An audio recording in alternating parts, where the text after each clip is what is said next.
एकाच वेळेस शक्य नसेल ना पूर्ण सगळं शेती करणं, तुम्ही 1 एकर 2 एकर करा. टप्प्याटप्प्यात करा. आता लोक दुसरी पण चूक काय करतात, काही ऑर्गॅनिक निम्म वापरतात आणि एखादा डोस आपला रासायनिक रासायनिक देतात. आणि सगळं पूर्ण सगळं नाहीसं खराब करून करून टाकतात, टाकतात. खराब बरोबर, करून बरोबर, टाकतात. ते नाही व्हायला पाहिजे. तुम्ही नैसर्गिक सुरू केलं ना, मन चलबिचल हा नैसर्गिकच करा, काय होत नाही. तुम्हाला असं वाटलं ना अपडाऊन होतो, होऊ द्या, काही फरक नाही होत, पण तो 100% 100% बरोबर आहे. असं आहे. तर त्याच्यामुळं त्या एखादा गोष्टी मार्ग नियोजन पकडला तर तो शेवटपर्यंत त्या मार्गाने शेवटपर्यंत त्याच जायला मार्गाने गेले ना तर बरोबर. काही अडचण नाही येत. बरोबर. आणि हळूहळू हळूहळू ह्या गोष्टी तुम्ही बघा होत जात. म्हणजे आता बघितलं ना, आता माती सुद्धा बघा अशी इतकं अशी मऊ मऊ माती वाटते याची. हा एक मातीचा पण एक हे आहे. शेतकरी मित्रांनो, जे आम्ही वारंवार तुम्हाला सांगतोय, हा इतका म्हणजे सर फरक, दाखवतायत तुम्हाला हे असं की सगळं मातीच्या पोत मध्ये फरक पडलेला आहे.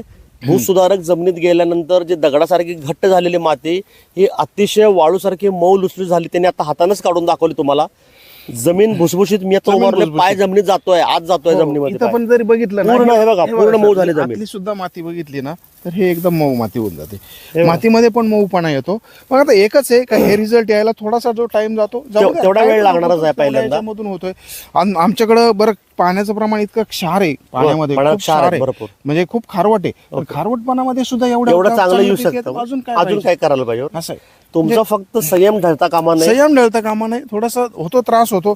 एकच एक, ह्या सगळ्या गोष्टी करताना आपल्याला लोकांना एक शॉर्टकटची सवय आहे शेतकऱ्यांना. म्हणजे तसं नाही, कसं, shortcut मारून झालं. रासायनिक खतं आणले का फेकून दिले, आणले का फेकून दिले. असं नाही. आता आपल्याला याला कसं आहे की समजा भूसुधारक घेतलं, त्याला तयार करणं, 1000 लिटरची टाकी मी बनवलेली होय. आहे आणि त्या टाकीमधून पाईपलाईनच्या द्वारे Pipeline द्वारे पूर्ण जातं शेतामध्ये ते जातं. बरोबर. मग ती प्रोसेस करणं, दररोज हलवणं, याला थोडासा वेळ देणं गरजेचं आहे. नाही, तुम्हाला जर आपल्याला उत्पन्न चांगलं मिळायचं असेल तर तुम्हाला काम केलं पाहिजे. काम केलं घरात बसून होणार नाही ते सर. त्यासाठी